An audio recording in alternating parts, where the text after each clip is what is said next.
Well, yun yung safe to say na everything is in God's time. Yeah, life-changing. No matter what you do, no matter what you say, pag hindi pa tapos si Lord sa'yo, or pag may plan siya sa'yo, wala kang magagawa talaga. Kailangan mo ng core, kailangan mo ng center, kailangan mo si Lord sa buhay mo.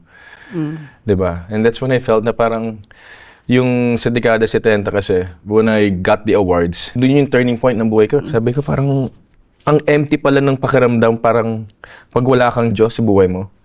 So sabi ko, when I accepted Christ, and that's when I felt na parang, kaya pala ako nag-artista, kaya ako pala ginagawa yung ginagawa ko is because of God's purpose. Na, you know, it's not my purpose, but His purpose.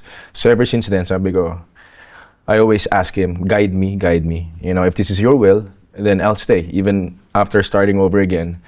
Hindi naman mataas yung tingin ko sa sarili ko. I just felt na parang pagod na ako, and yet, hindi pa pala tapos si God sa akin. 'Di ba? So, ang sarap lang na may ganun, 'di ba? Ang sarap na may center ka. Pag wala ka kasing center, maliligaw ka, obviously.